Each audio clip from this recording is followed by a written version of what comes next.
actually.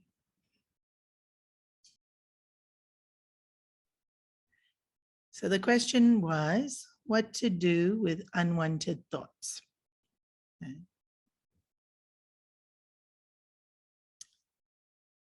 So I'm not going to ask that person right now, but usually if it was a private conversation and somebody asked what to do with unwanted thoughts, my question would be, why is it unwanted? And it would be because we judge it to be bad or something that is not desirable, right? Otherwise, there wouldn't be this reaction to it. So in the scriptures, the highest form of meditation is called Sakshi Bhav. Sakshi means witness. And to witness something, the mind needs to be incredibly detached, because to just witness it for what it is, there should be no judgments. And we're so quick to judge. Sometimes we people watching at a cafe or some public function. We don't even know these people. And we watching body language and we think, she's totally dominating. He's so whooped. We don't know these people. We don't know what they're saying. We don't know any context of what's going on. We just sitting on that day in a place where we can see them and we come up with this judgment, which is actually incredibly unnecessarily. Like, what purpose does this judgment serve? We don't know these people. We're not going to get to know these people, yet we make a judgment. I've seen when we watch television, some TV shows, we'll make so many judgments. It should happen this way. They should do this. This person shouldn't be in the show. And it's a TV show. It's not real. We know it's not real. Don't watch it if you don't like it. But still, we make all these judgments. And in fact, the person we don't like or we've judged really badly sometimes is the reason we watch the show, because we're waiting for some event to happen to them or some particular plot twist or something like that. So we make judgments very quickly. And interesting that our mind is just this one unit, mind intellect unit, and it doesn't really differentiate between the world outside and the world inside. We know that it doesn't really differentiate between outside and inside because even in hypnosis and things like that, you could have imagined something and under hypnosis, it will turn up as a memory. So it didn't happen outside. I just imagined it. But it turns up as a memory because the mind doesn't know that it didn't happen outside. It experienced it. And so all it knows is that it's experienced it. We also know that placebo, we give somebody a sugar pill.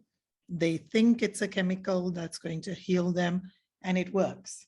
So we don't experience outside, we're experiencing inside.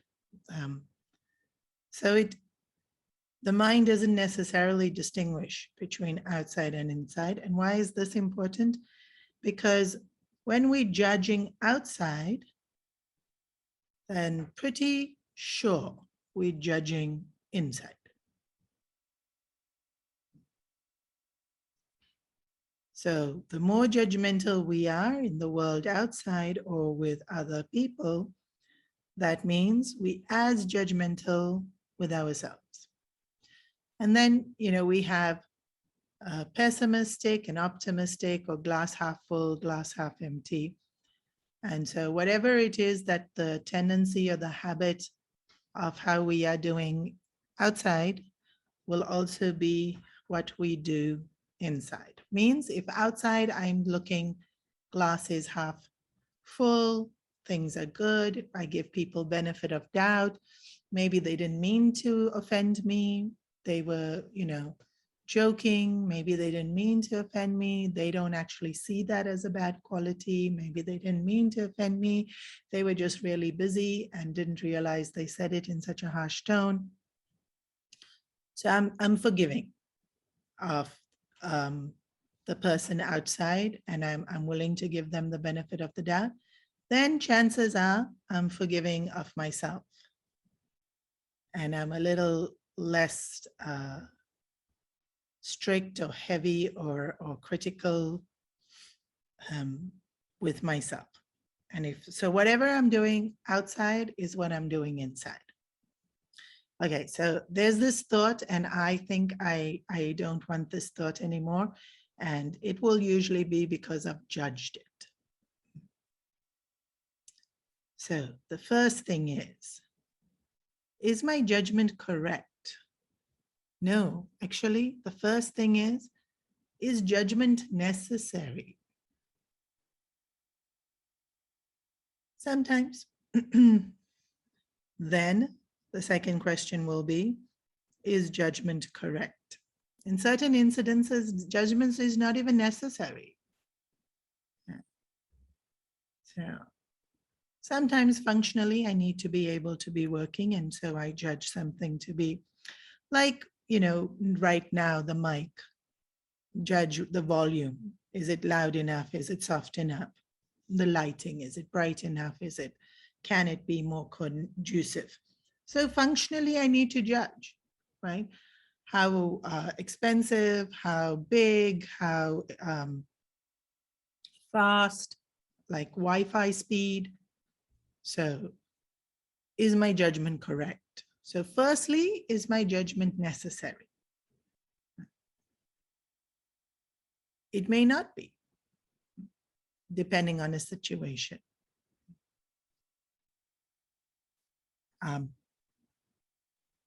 And is it correct? Because very often our judgments are based not only on practically what is needed, like the speed or the size or the cost or it will also be, I like, I don't like.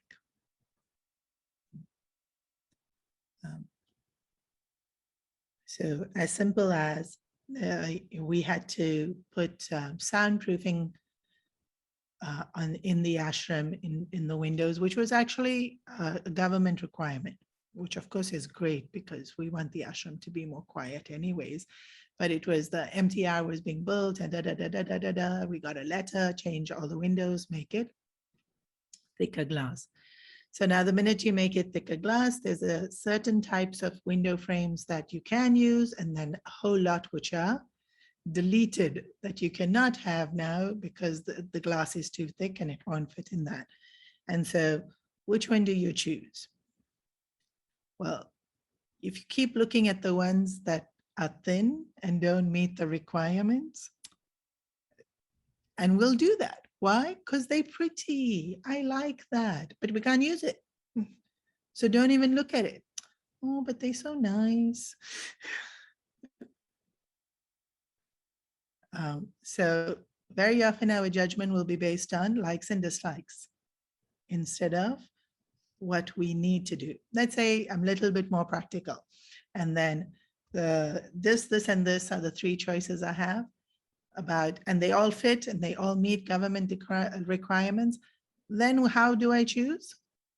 Now that all the practical criteria has been met, what's the basis of me now choosing? Which one I like. which one I think looks prettier. Or if someone has a very, very strict budget, then it will be which one's the cheapest. If budget is not a factor, or if it's someone who's not being as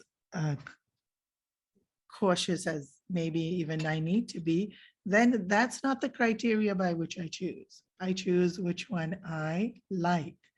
So a lot of our judgments are based on likes and dislikes rather than useful functional things that we need to be basing judgments on. Okay. How do I get rid of these unwanted thoughts? Firstly, I've judged them.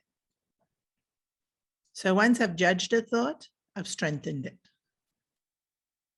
The minute I've judged a thought, I've already strengthened it.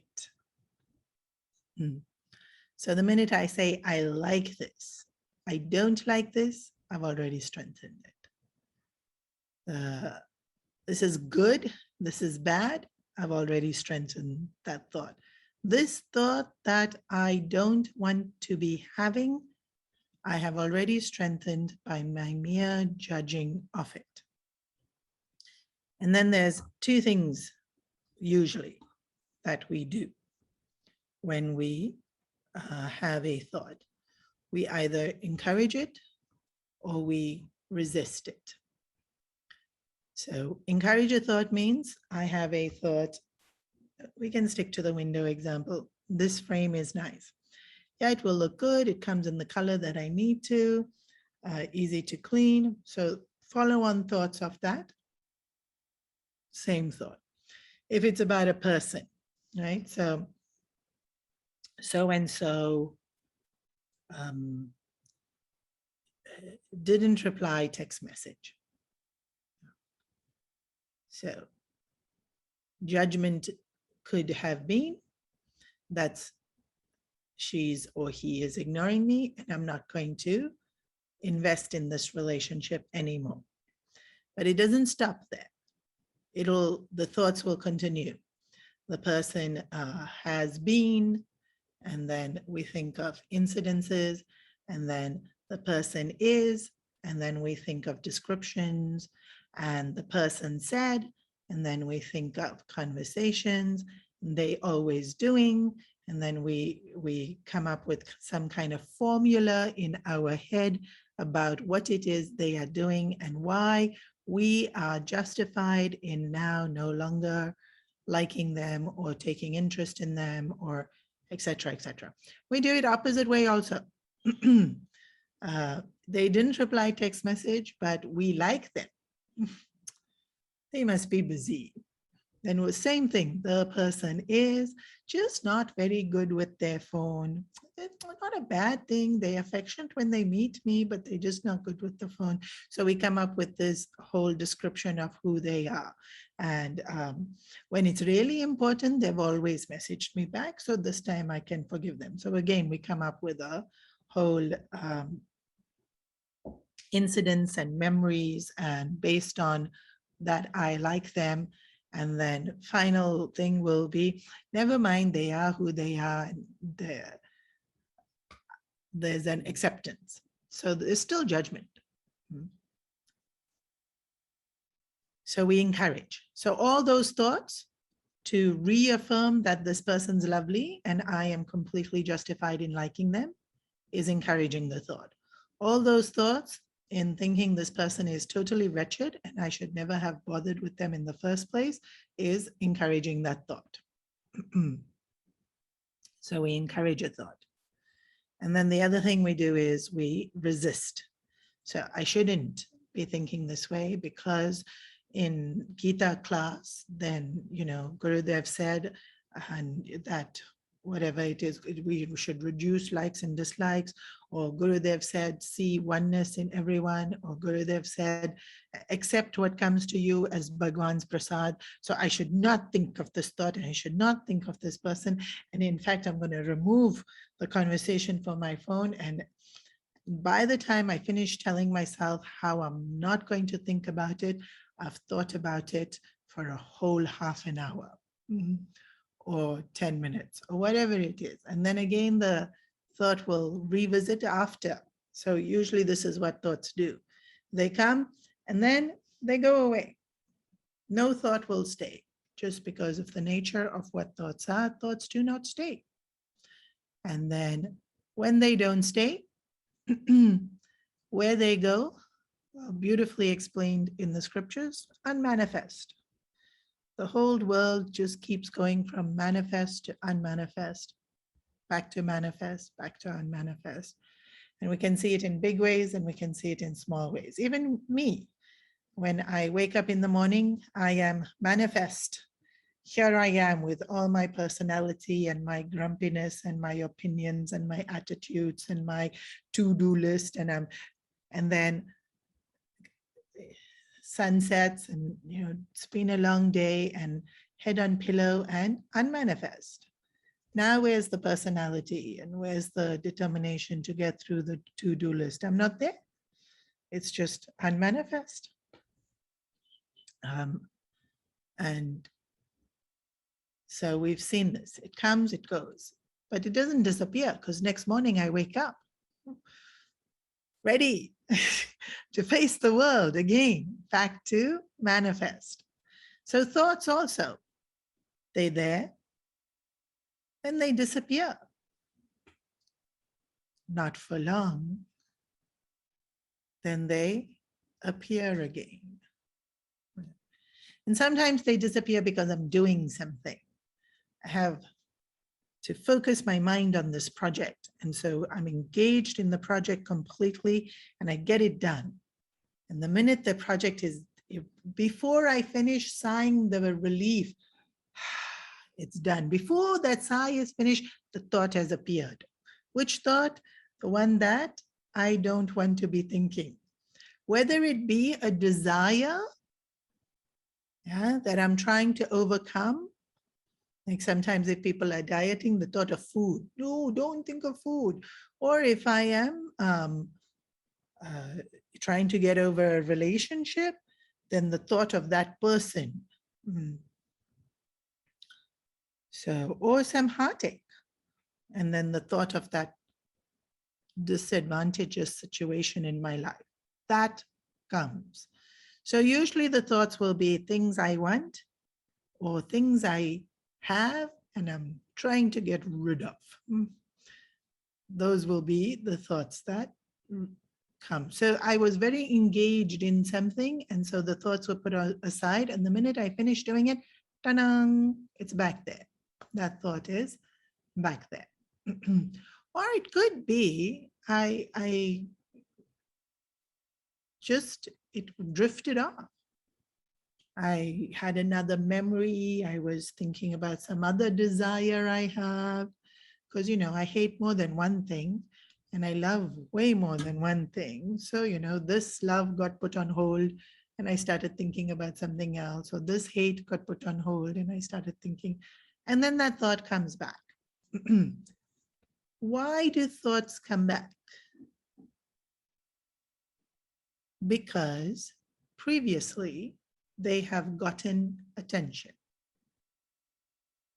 So the minute the mind doesn't know what to do, it will pull up whatever I have given attention to before. This is a little bit like our social media feeds. So somebody had come to the ashram and they told me they started this new Instagram on skincare and they said, let me show you. And foolishly, I let them show me on my phone. The everyday ad that came up after that was about skincare. Every Instagram suggestion was about skincare. This is ruining my feed. All advertisements also. And then even when you log into your Google, that's what will pop up. So now what do I do? If I clicked on it again, it will continue showing up. Ignore, ignore, ignore, ignore. After a while, it goes away from the feed. So why does it turn up? Why does the thought turn up? Because at some point I gave it attention. What attention did I give it? Only two things: encouraged, resisted. If I resisted it, I gave it attention because it's attention. Negative attention is attention. Right? This is you see this even with kids, even with people, even with advertising. Bad press is still press. So some people don't make the distinction between bad and good. It's attention. Mind definitely doesn't make the distinction. It's attention.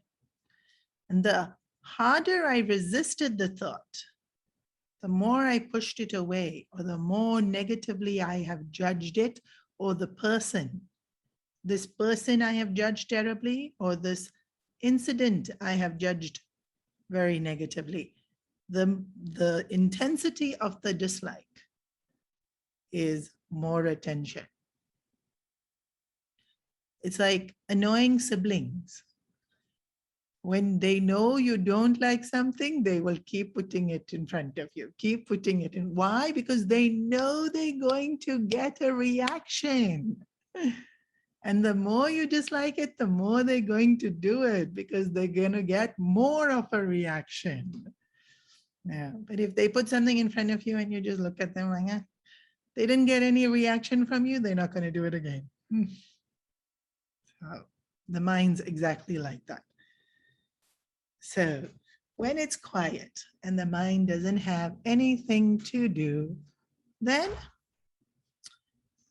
it will look, what did I do last time? Oh, I thought about this person and it kept me going for 2 hours. Let's bring that person thought back up. And so now I am thinking about that person or that incident or that, what's the word? Subject for however long. So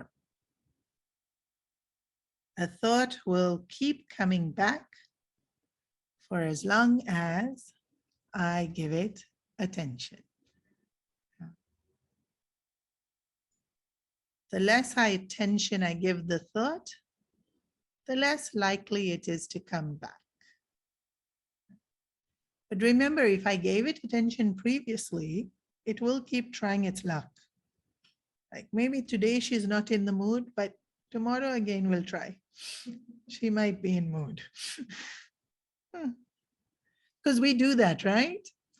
Like maybe I was looking at recipes and then no, today is a fasting day. Don't look at any recipes. So Google thinks, why are you not looking? Because I'm fasting, cannot look. Then next day I'm not fasting again. So if the ad pops up, I'll think, oh, what's that? Look. So the mind will do the same thing. Just because you are able to not give it attention one day doesn't mean it's going to give up. Previously, you gave it attention. It will keep trying and keep trying and keep trying. So how do I get rid of it? Very simple. Don't give it attention. But deliberately ignoring it is resisting. It's giving it attention. Huh? So how do I get rid of it? One of the most beautiful things you will learn in spirituality is acceptance. What am I accepting? 3 things. Firstly, I am accepting whatever it is outside. The person, the incident, the situation. I lost something. I was insulted. This person is insensitive. This person is demanding. This person is controlling. So I accept person, situation, world. Second thing I have to accept, my reaction to it is my limitation. So if I really like it and then I keep running after it, or I don't like it, but I don't have the willpower to avoid it, or I say I don't like it, but actually I like it for some weird reason that even I myself am not quite sure I understand. Some payback, payoff we might be having from it serves a purpose. My reaction to a situation or a purpose, a person will serve a reaction. What am I saying? My reaction to a person or a situation serves a purpose. Right. So I accept what? My everything. My likes, my dislikes, my hate, my anger, my insecurities, my fear, my lack of understanding, lack of patience, lack of so we accept. And then we accept that the thought is there. So three things: world outside, my nature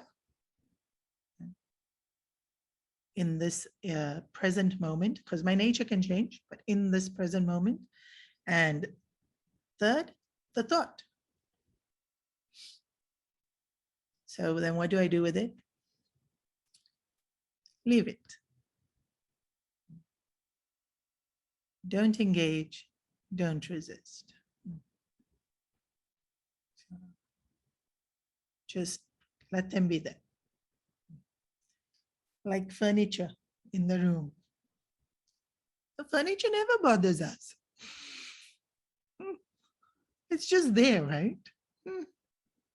Sometimes very awkwardly put, but it's there. You leave it. So you can adjust it when needed. And if there's some practical thing that needs to be done, we definitely do it.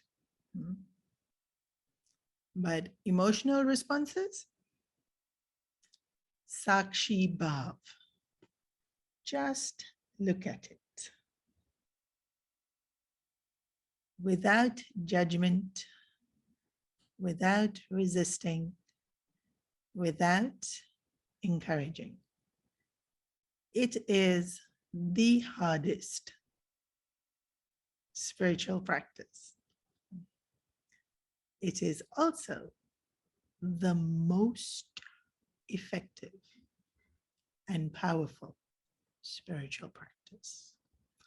And every other spiritual practice we do is to bring us to the point where we can finally do this. What? Just look at it without liking it, without disliking it, without feeling any need to react to it in any way whatsoever.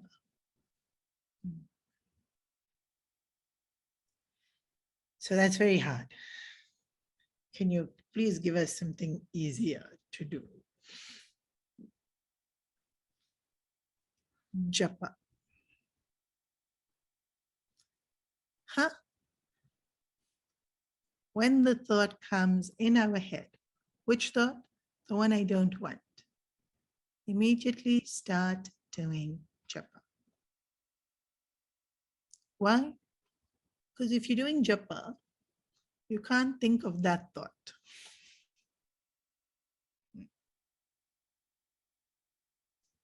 Isn't that resisting?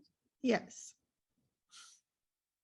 But you're resisting using japa, which is awesome.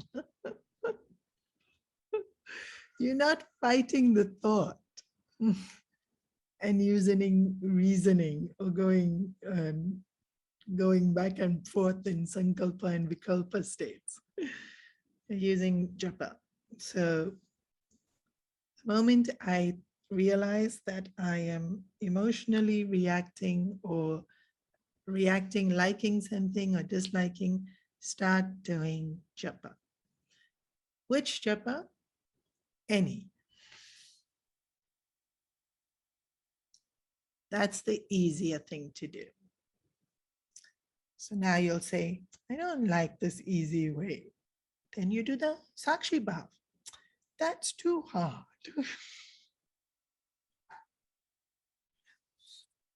So then what will you do? I don't know.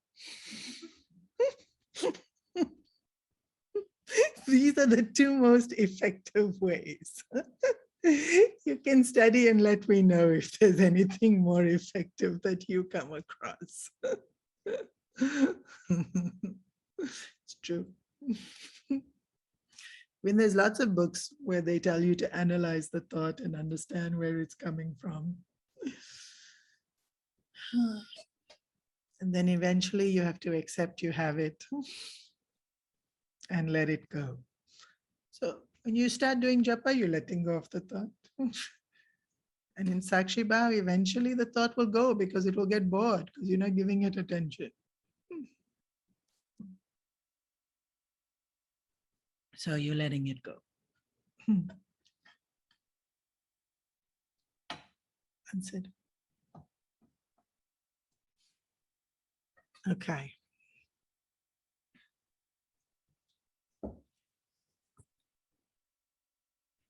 Was there any other question you asked? No.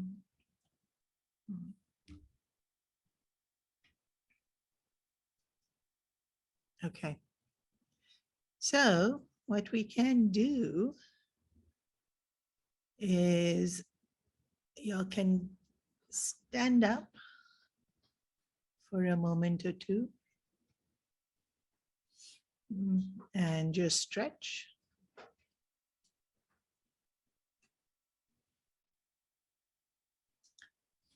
And you can switch on the lights there.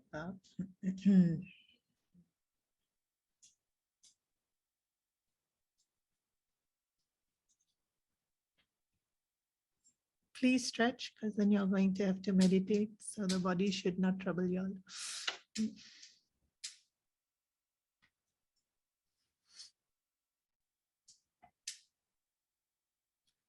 And then sitting down when you're ready.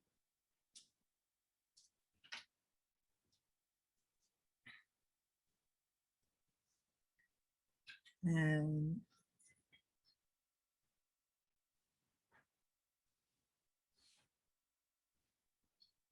gently closing your eyes.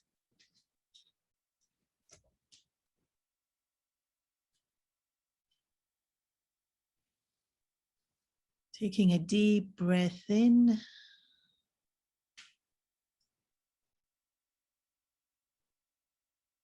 Slowly, gently breathing out.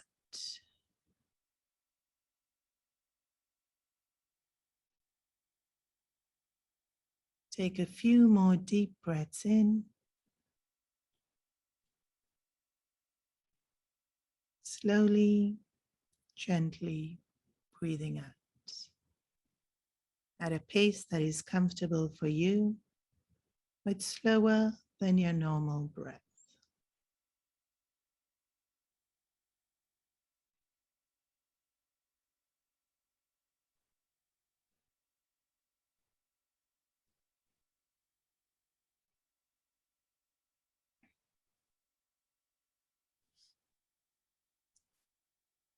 Bring to mind the form of the Lord that is dearest to you.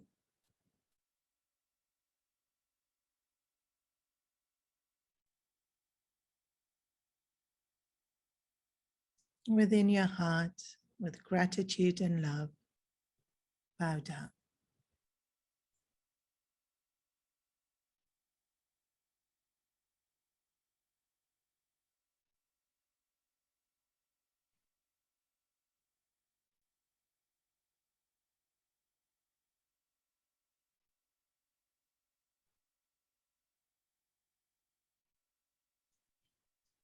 And now return your attention to watching your breath.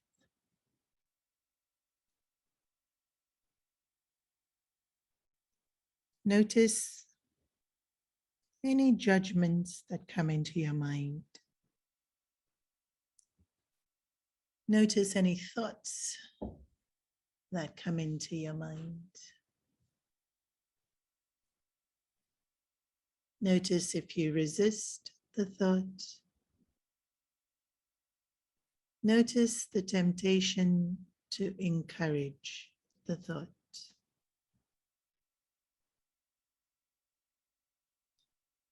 And so as we going to stay in this Sakshi Bhav, this watchful awareness,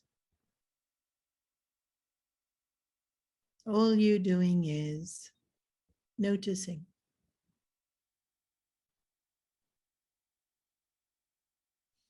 And if you need to anchor your mind, notice your breath. So we'll start with our breath.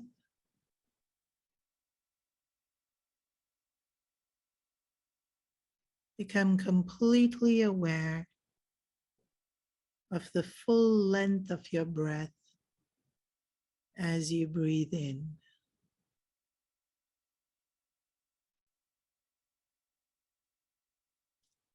Notice when the in-breath stops.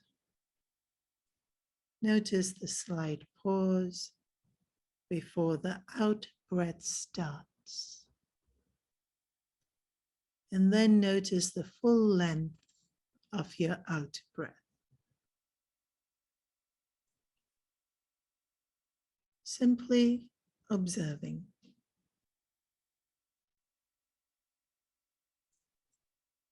If any other thought should arise in your mind, be aware of it. Let it come. Let it go.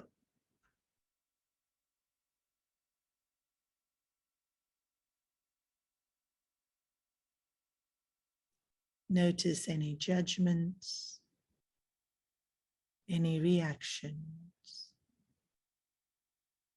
Notice the temptation to resist or to encourage.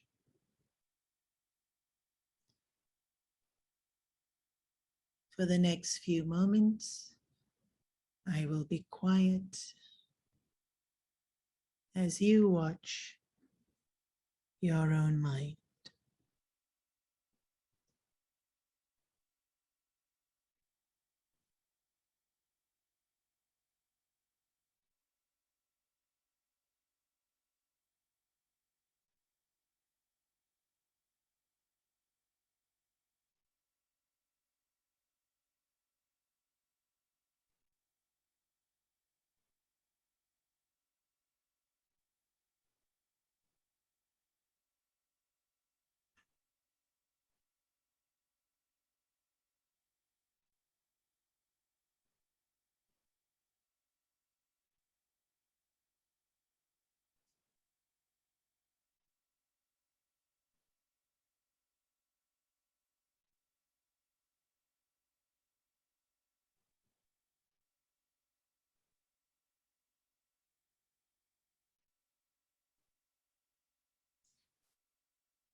Notice the temptation to encourage a thought,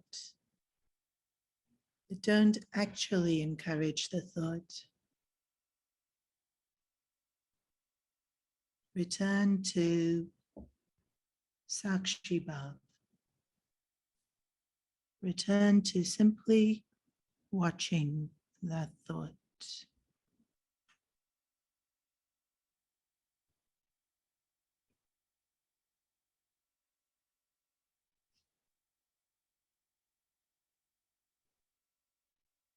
Notice how long it stays.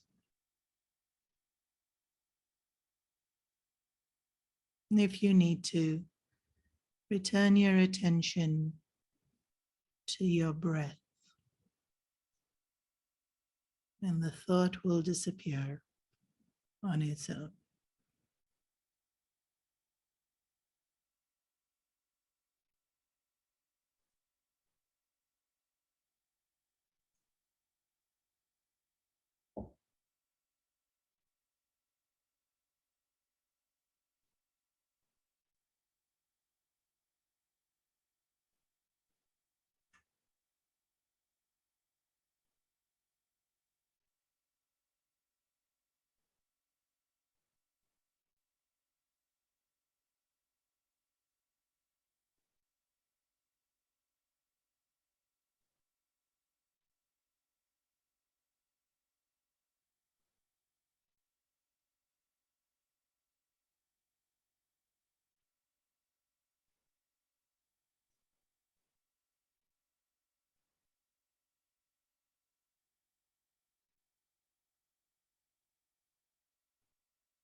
Use your breath to remain anchored in present moment awareness.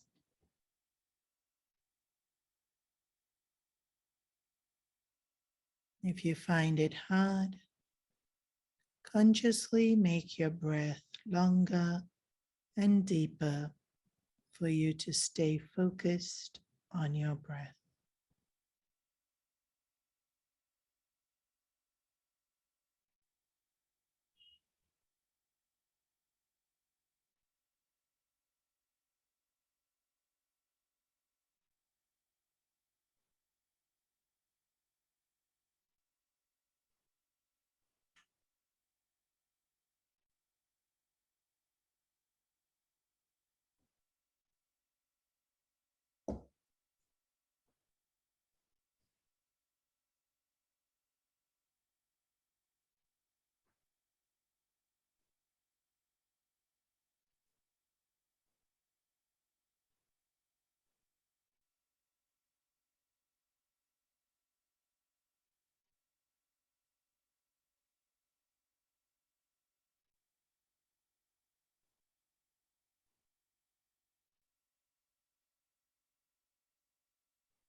Take a deep breath in,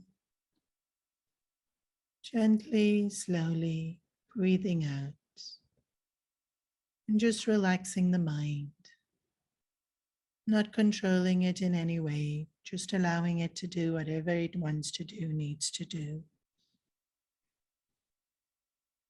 And just relaxing and being at ease.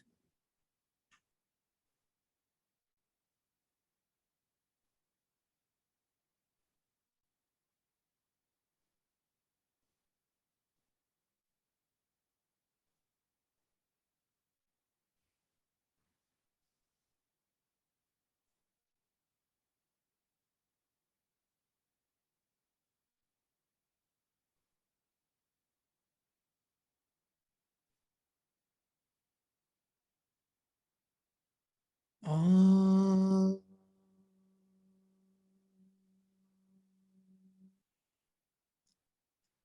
Shanti, Shanti, Shanti. Harihi Om. Shri Guru Pyo Namaha. Harihi Om.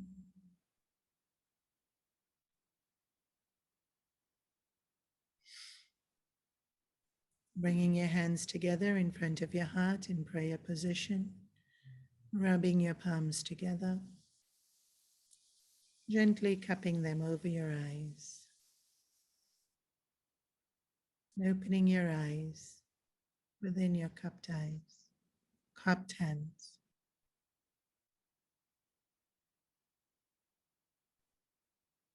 And bringing yourself into the outside world of time and space.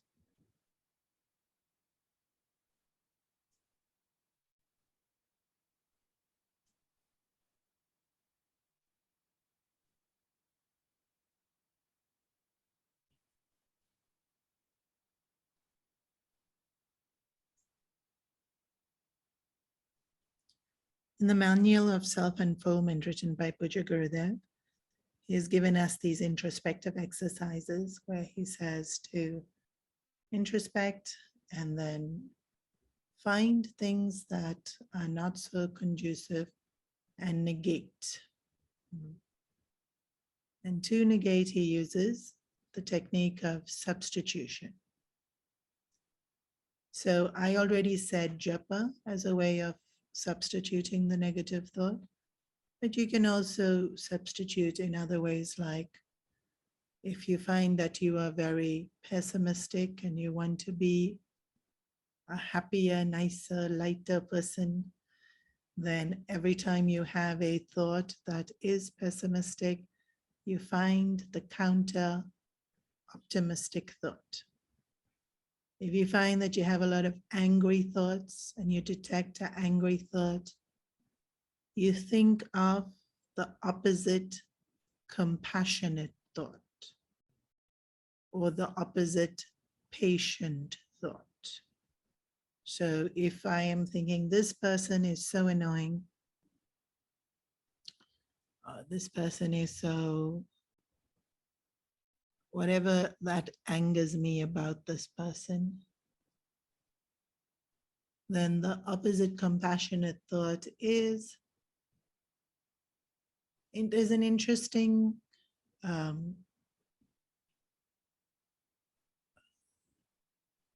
what to call it, I guess a saying or a definition. Only pain will cause pain.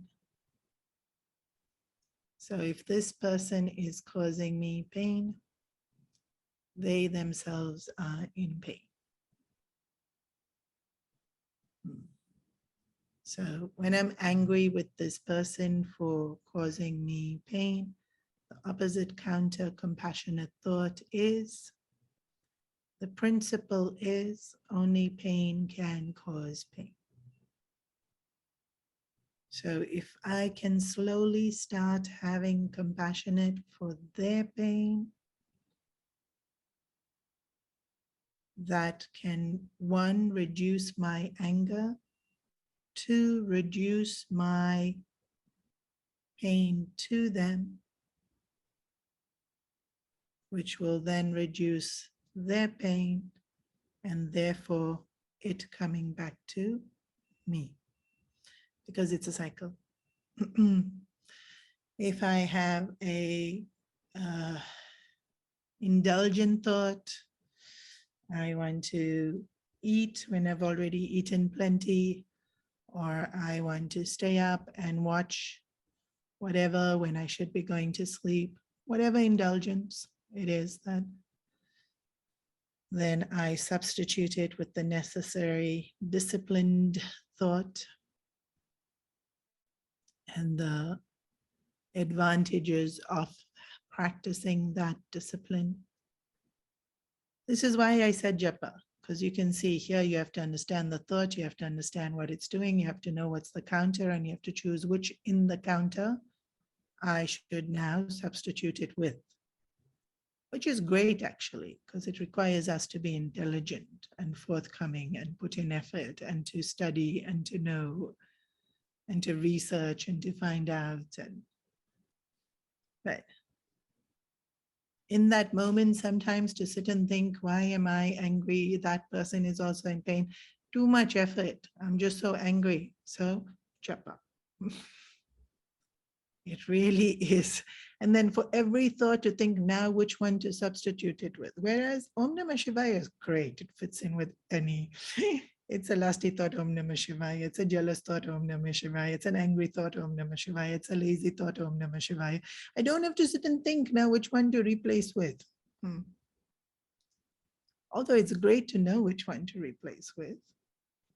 And so when the emotion's not there, then sit and think. What was the emotion? What purpose did it serve? Why was I encouraging it? Why was I resisting it? What could be the counter thought? What would be the solution to this? Then that time the mind is not going to react. When the mind's already calm and I can think clearly through everything. But in that moment when I'm angry, to sit and do all of that, possible. Just a little bit more challenging. So substituting the thought is the technique. And then some people substitute it in healthy ways like gym and work. Sometimes we substitute it in unhealthy ways like indulgence and addictive substances or feel-good substances, which unfortunately are also addictive.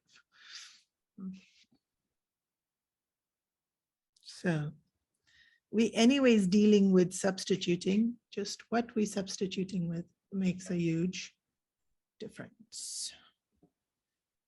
Okay, we'll pause here for today.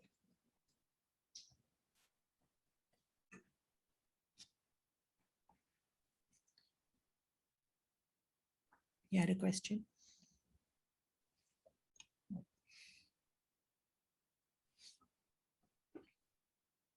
Anyone else has questions?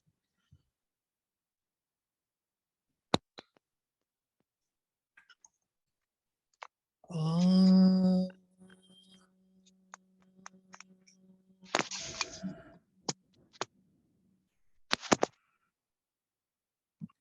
Sarve bhavantu sukhinah, sarve santu niramaya, sarve bhadrani pashyantu.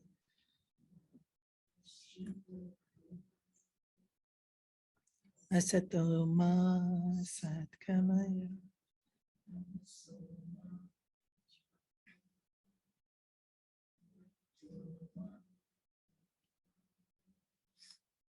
Om Purnamada Purnamidam Purnat Purnamudachyate Purnasya Purnamadaya Purnameva Vashishyate. Om Shanti Shanti Shanti.